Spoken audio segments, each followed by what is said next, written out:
So dear students, we'll discuss now about the reducing and non-reducing sugars and non-reducing sugars. Remember, these are very important for the IIT JEE, NEET as well as AIIMS, SAT all. Very clearly, we know that suppose if I talk about glucose, CH double bond O, which is your like this, let's say OH, OH, OH, OH, CH2OH. Rest is basically H, H, H, H, glucose. It always exists in the form of the hemiacetal form. I can write like this, oxygen like this. So I can write that is a cyclic form, that is 6-member cyclic form. That is a 1, 2, 3, 4, 5 CH2OH over here. Let's say over here I am writing. So I think you people know that how the cyclization takes place. This cyclization takes place. So I can write that OH down, here OH up, here OH down, here OH down, H, H, it is H, H like this. So this is called basically alpha D glucopyranose, glucopyranose, and more clearly alpha D, because we know that last but one carbon, that is 1, 2, 3, 4, 5, 6. Last but one carbon OH in the right, so therefore we call this as D. Now this compound, so D-glucose is reducing or not? Yes, it is reducing, because if it is existing in this 6-member ring form, if you give the base OH minus, why I am talking of base, because filling solution is nothing but basic medium, that is copper sulfate and potassium hydrogen tartrate. That is tartrate hydrolyzes to give you OH minus, so it is basic medium. If I talk about the tolerance reagent, it is nothing but ammoniacal silver nitrate, so it is also basic medium. Ammonia means OH minus. Now if I talk about Benedict solution, so that is also basic medium, because we use copper citrate, where citrate hydrolyzes to give you OH minus. So in all the cases, what happens, this OH minus basically comes into the picture. This comes, attacks over here, this bond breaks down and this opens up. So therefore you get the ring open chain structure from the ring structure. That is, again we get CH double bond O like this. Let's say OH, H, OH, H, OH, OH, H, H, CH2OH. Clear cut. The hemiacetal, this is basically what kind of this is a hemiacetal. Yes, it will be reducing, because if you get open chain CHO, the property of this filling solution which gives CO2O red. If I use tolerance reagent, we'll get silver mirror. If we use Benedict solution, also you get CO2O red precipitation. So therefore, very important is this H, called anomeric H. Suppose I am taking the fructose, let's say CH2OH, that is a C double bond O, it is your, let's say OH, it is your H, OH, OH, H, H, it is CH2OH, it is your D-fructose. So of course it basically converts into the 5-member ring structure, that because this to this will be ring structure.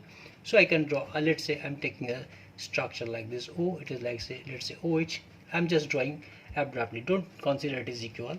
I'm just writing this, let's say OH, OH, H, let's say H, OH, let's say CH2OH, it is also CH2OH, remember CH2OH, let's say H. So if it is, so it is basically fructose structure, because here you'll be getting also another OH. Let's say I'm taking it is a 1 carbon, 2 carbon, 3, 4, 5, and it is a 6. So you understand, in presence of base OH minus, what happens? Actually, this OH minus is responsible for these ketones to convert to the open chain aldose like this. Now this is called basically Lobby-de Bruyn von Eckenstein rearrangement. That means what? This fructose is existing in presence of base in the open chain aldose form. So how it possible That is C, let's say CH2OH I am taking over here. Let's say C double bond O, rest is like this. Now I am giving OH minus. What happens? This takes this proton, it comes on this, you get CH minus, it is OH, it is C double bond O, like this. Now it will come over here, it goes like this, so you get basically CHOH, it is your COH double bond, and then you get rest of the structure finally converting to CH, that is tautomere CHOH, and it is your rest is like this. So you understand, you get aldehyde, you get aldehyde. So ketose, it is a purely ketose in presence of base converts to aldehyde. Once you convert the ketose to aldose, it can easily reduce Fehling solution, yes. Tolerance reagent, yes, positive. Benedict solution, yes, positive. So remember that if you have the only ketose having alpha hydroxy group, it will reduce the reducing reagent, Fehling, tolerant, and Benedict. Now if I talk about, let's say, complicated structure, I'm taking like this, for example, like this, it is just O, it is, let's say I'm taking like this, I'm taking anything I can take, let's say oxygen, let's say I'm taking here, it is your CH2OH, let's say O, let's say I'm taking this, I'm taking this kind of situation, let's say it is an oxygen, here it is OH, like this, all the things OH, H, etc. there. So in this situation, if you see the normal pentose and hexose structures I'm taking, so in this case you understand, if I say it is 1, look at 1, it is 1, it is 2, look at here, it is 1, it is 2, 3, 4, let's say 5, let's say CH2OH 6, let's say. Now you can check that there is OH at C1OH, which is hemiacetal. So once you give OH minus, it will open up and it will finally give you the, this side will give you the aldehyde. So once you get aldehyde, rest part will be remaining same. If you give Fehling and Tolen or Benedict, yes, you will be getting the Cu2O red. For tolerance in silver mirror, Benedict solution, you get Cu2O red. So you have your check. So what is the checkpoint? Checkpoint is that you have to say C2OH free or not for ketoses, or number 1, number 2, C1OH free or not for aldose. These are the checkpoints, because if this is free, this is called hemiacetal. So hemiacetal if present, so it will be reducing for polymeric aldose and pentose forms or hexose forms.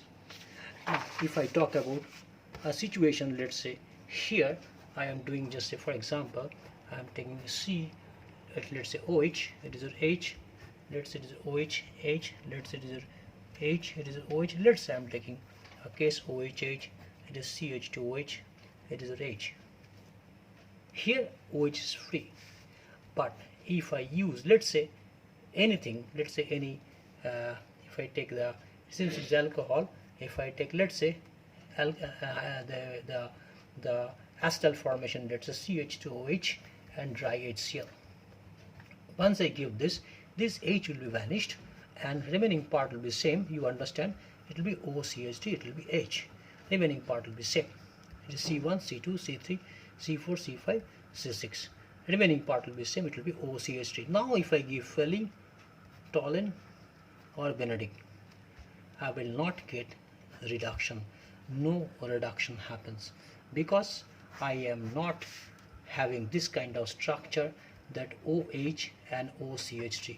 This part is OH, this you can understand, this part is basically, this is OH, this is remember it is OH has converted to OCH3, so it is acetal. Basically this form is the acetal. So if I have this kind of structure, hemiacetal, so in that case base OH minus comes, attacks, comes back, OCH3 goes out, so you get CH2 double bond, that is aldehyde, can be reducing Fehling, Tolen, Benedict. But if I have the structure, let's say CH2O, CH3, it is OCH, it is the acetal form. Like over here, this was is acetal. If you give phenytoin over here, it is reduced. But since it is hemiacetal, but this is acetal. So that is acetal. If you give phenytoin or Benedict, you will never get, no reduction happens. So check point whether hemiacetal present or not. If hemiacetal present, again I am telling reduction possible. If acetal present, reduction not possible. That's it, the final conclusion. Thank you.